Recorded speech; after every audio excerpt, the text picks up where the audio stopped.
코로나 바이러스로 세상이 어수선하지만 계절이 바뀌니 꽃이 피기 시작하는군요. 기숙사 올라가는 오른쪽에 있는 산수유입니다.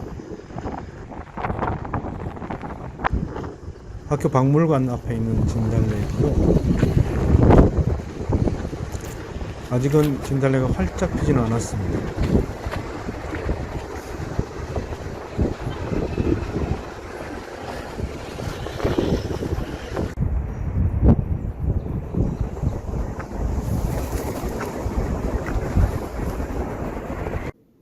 매화꽃입니다. 본부 뒤쪽 테니스장 사이에 있는 매화꽃입니다. 산수유도 보이네요. 연노랑색으로. 매화 꽃잎과 벚꽃잎을 구별하는 방법은 아시죠? 본부 앞에 있는 목련나무입니다. 굉장히 큰 목련나무입니다.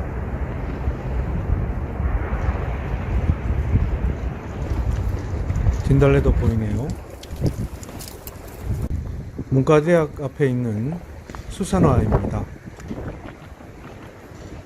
목련나무 밑에서 새로 올라왔습니다.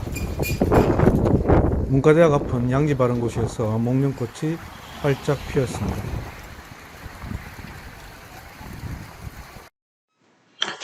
오늘은 교재 10페이지에 불문법원에 관해서 설명을 드리겠습니다.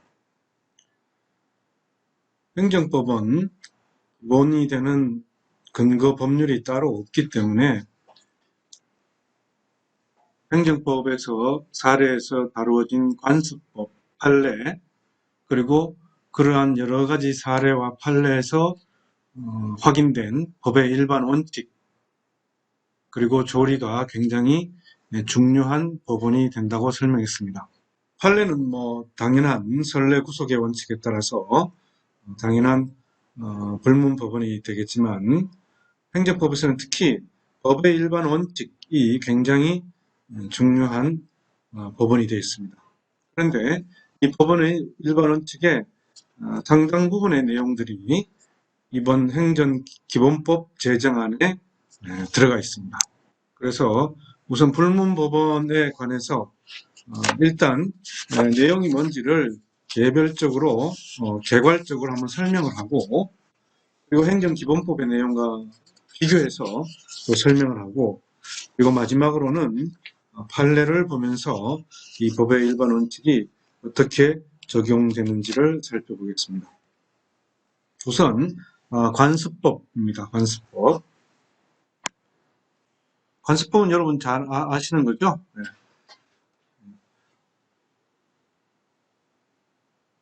국민의 사실상의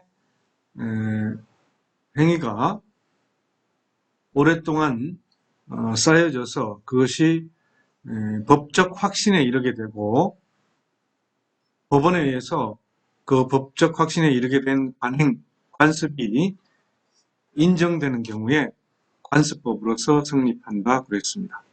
행정법 가운데는 이른바 민중적 관습법이라고 그래가지고 관습상의 어업권, 관습상의 하천수 사용권 및 지하수 사용권, 이런 것들이 인정되고 있습니다. 즉 따로 어업권을 설정받지 않아도 해변에 가까이 있는 어촌 사람들이 가지고 있는 그 해변 혹은 갯벌에 대해서 해산물을 수취할 권리를 어업권이라고 하는데, 이것이 오랫동안 관행적으로 인정되었고 그 권리로서 승화되었고, 또 법적 확신에까지 이르러서 법원에 의해서 그 어촌 주민들이 관습상의 어업권을 가지고 있다라고 인정되는 경우에 관습법이 성립된 거죠. 그리고 하천수 사용권이나 지하수 사용권도 마찬가지로 이 하천수나 지하수를 사용하고 있는 관행이 그 인근 주민들에 의해서 오랫동안 형성되어 왔고, 그것이 권리로서의 개념이 성립되었고 법적 확신에 이르게 된 경우에는 법원이 이를 인정한다면 관습상 하천수 사용권이나 지하수 사용권이 관습법으로서 인정되는 것입니다. 또 행정선례법이라고 해서 이건 판례법하고는 다르죠. 판례, 선례 구속의 원칙이라고 말하는 선례 구속이라고 하는 판례법하고는 다르게 행정청의 법령 등의 해석 또는 관행이 일반적으로 국민들에게 받아들여진 후에는 새로운 해석 또는 관행에 의해서 불이익하게 처리돼서는 안 된다. 특히 소급하게. 이것은 행정절차법 4조 2항에 규정이 되어 있습니다.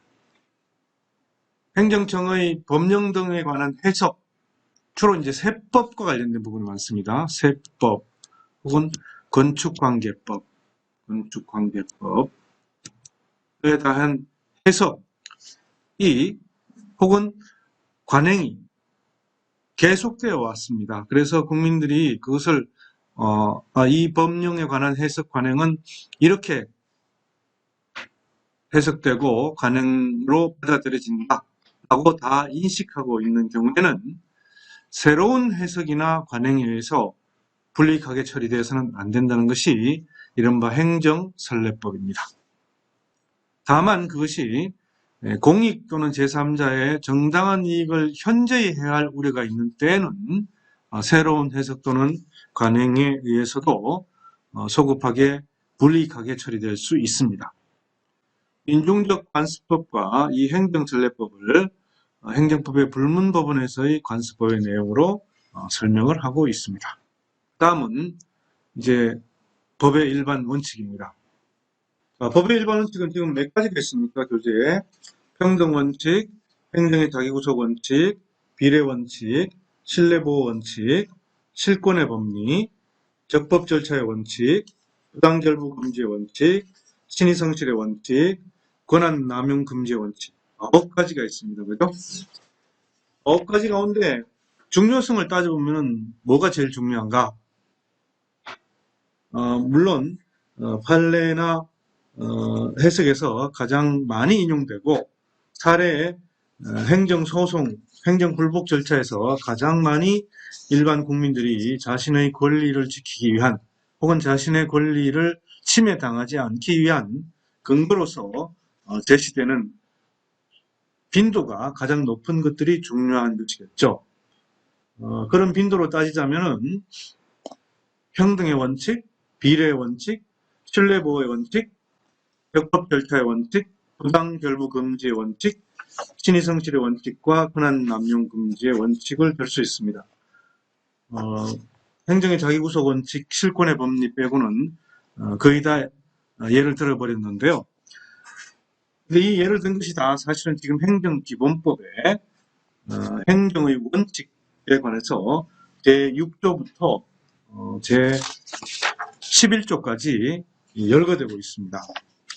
물론 이 중에 가장 중요하고 중요한 순서를 또 더 순서대로 설명해 보라 하면은 사실은 신뢰보호의 원칙, 부당결부금지의 원칙, 그리고 비례의 원칙 이런 것들을 들 수가 있습니다. 우선 교재에 설명된 부분 내용을 읽어보고 그리고 관련된 부분의 행정기본법 안에서 어떻게 표시되어 있는지 또 읽어보겠습니다. 우선 평등의 원칙입니다. 이것은 헌법상 나와 있는 평등의 원칙을 그대로 적용하는 것입니다. 합리적 이유 없이 동일한 사항을 다르게 취급하는 것은 안 된다. 또 사정이 달라서 다르게 취급해야 하지만 이 다르게 취급하는 정도도 너무 과도해서는 안 된다. 이 두 가지 원칙입니다. 즉 동일한 것 사이에서는 평등하게 다뤄줘야 되고 또 상이한 것에 대한 차별의 정도에서도 평등이 이루어져야 된다는 것입니다. 이것은 행정기본법 7조에 규정되어 있습니다. 다음 두 번째, 행정의 자기구속의 원칙입니다. 행정청은 같은 사안에서 이미 제3자에게 한 선례와 같은 결정을 상대방에게도 같이 해야 한다는 뜻입니다. 아까 행정선례법하고는 어떻게 다르죠? 행정설례법은 행정청의 해석 또는 관행이 일반적으로 일반화된 이후에 말하는 거죠. 그런데 이것은 개별적인 사안에서 동일한 사안이라면 이미 제3자에게 한 선례와 동일한 결정을 새로이 신청한 그 상대방에게 신청인에게 해야 한다는 그런 뜻입니다. 행정 관행이 위법하다면 이런 자기 구속력은 없습니다. 이 행정 규칙이 일정한 재량 범위를 행정청의 재량 범위를 결정하는 경우가 많은데요. 이 행정 규칙으로 공표되어 있다 하더라도 계속적으로 반복적으로 시행되어서 일정한 행정 관행이 성립되어 있어야만 행정설례법 원칙과 비슷하게 해석되는 것이죠. 이 경우에는. 그 다음 세 번째는 비례의 원칙입니다. 행정 목적과 행정 수단 사이에 함적 비례 관계가 있어야 한다는 것입니다. 즉 일정한 행정 목적을 위한 행정 수단이 너무 과잉 조치로 돼서는 안 된다는 겁니다. 이것을 과잉 조치 금지 원칙이라고 합니다.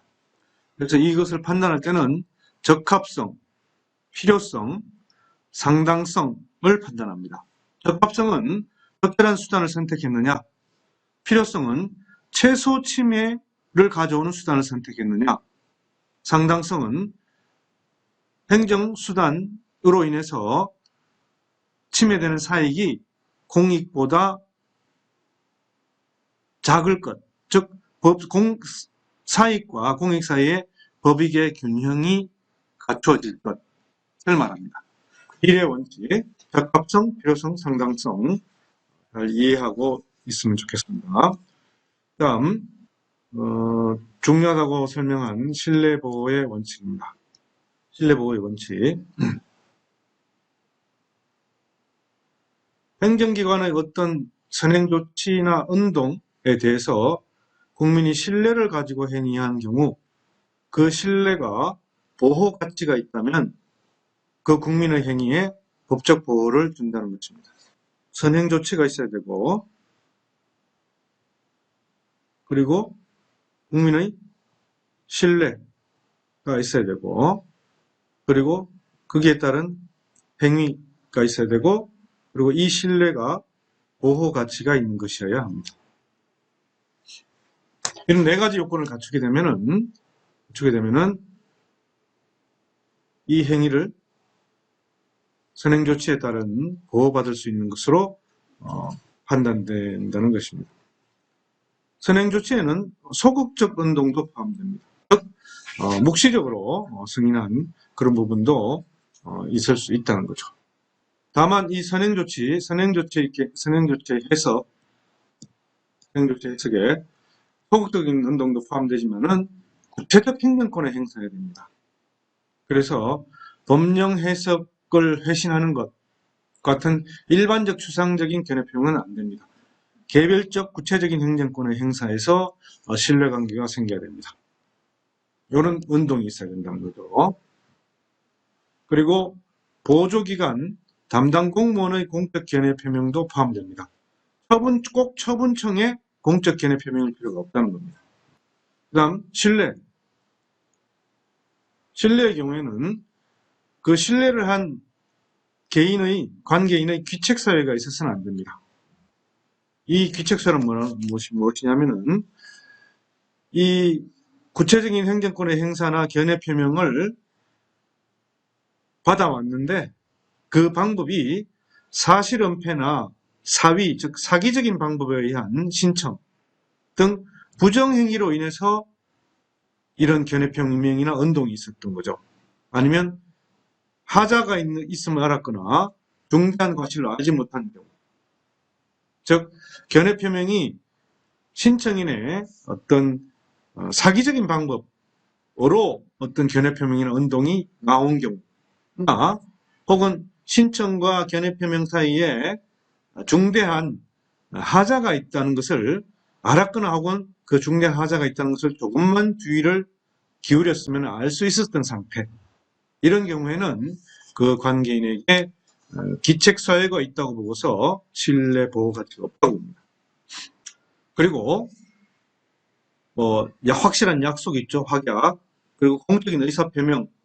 다음에 사실적 법률적 상태가 변경된 경우는 이 선행조치는 당연히 실효되는 거죠. 실효되기 때문에 이 선행조치를 믿었다는 것 혹은 믿었다는 것을 가지고 신뢰보호 원칙을 주장할 수 없다는 것입니다.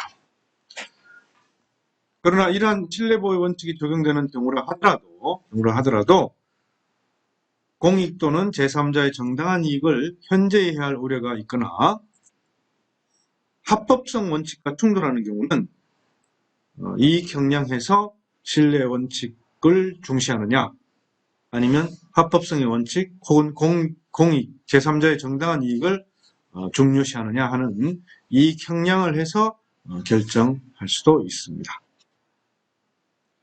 자, 신뢰보호 원칙 설명만으로는 굉장히 여러분 이해가 잘 되죠. 쉽죠. 그러나 개별적인 판례 같은 것을 볼 때 이 신뢰보호 원칙이 적용되느냐 마느냐 헷갈리는 경우가 많이 있습니다. 그러나 일단 여러분들이 이 신뢰보호 원칙을 적용받기 위한 4가지 요건은 확실하게 기억하고 있어야 됩니다. 그 다음 실권의 법리. 실권이라는 것은 권한을 잃는다는 그런 뜻이죠. 권한을 잃는다. 이 말은 행정청이 제재를 가하거나 혹은 취소, 철회 사유를 알고 있습니다. 그럼에도 제재권을 행사하지 않고 취소권, 철회권을 장기간 행사하지 않는 경우에 그 상대방이 되는 일반 국민은 행정청이 더 이상 이런 제재권이나 취소, 철회권을 행사하지 않을 것으로 믿게 되겠죠. 그리고 그 믿음에 정당한 사유가 있는 경우에는 행정청은 나중에 제재권, 취소, 철회권을 행사할 수 없다는 겁니다. 이것이 실권의 법리입니다. 자, 오늘 9개의 원칙을 한꺼번에 그 내용을 일단 다 설명을 하겠습니다. 그 다음 적법 절차의 원칙입니다. 이것은 헌법 12조 2항에 나와 있죠. 원래 적법 절차의 원칙은 인신구속, 신체의 자유를 말하는 거죠. 인신구속에서 적법한 절차를 취해야 된다. 적법한 절차를 밟아야만 인신구속을 할 수 있다라는 것이 형사소송 절차의 대원칙이고 헌법상 규정되어 있습니다.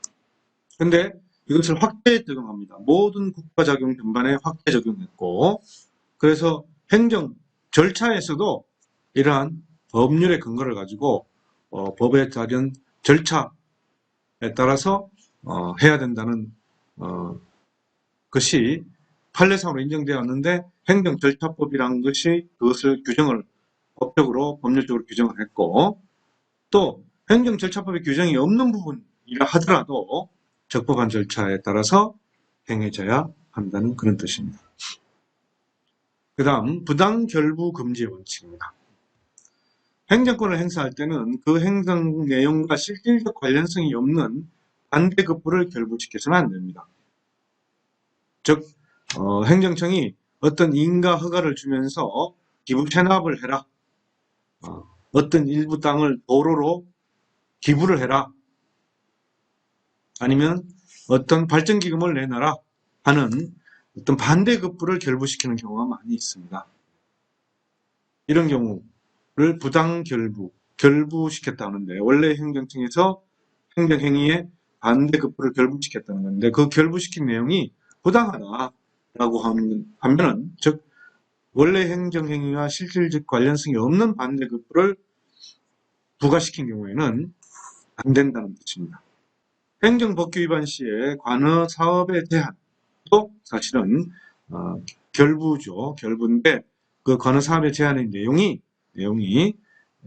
행정작용과 반대급부 사이에 실질적 관련성이 있느냐 없느냐에 따라서 정당성 여부가, 적법성 여부가 판단 기준이 됩니다. 그 다음 신의 성실의 원칙, 아까 신뢰보호 원칙과 굉장히 용어가 비슷하죠. 그렇지만 이것은 신의 성실의 원칙은 민법 2조에 나와 있죠. 그죠? 민법 2조에 나와 있는 이게 사법과 공법을 통한 대원칙입니다. 신의 성실의 원칙과 권리남용 금지의 원칙. 이 신의성실의 원칙은 처분의 상대방의 신뢰를 결국은 보호하게 되는데, 합법성의 원칙이 희생되는 거죠. 그렇게 되면은 행정청이 합법적으로 행정작용을 하는데, 또 불구하고 상대방이 다른 내용으로 어떤 신뢰가 생겼다. 그래서 그 다른 내용의 신뢰가 사실은 영리관념에 부합하는 것으로 인정된다.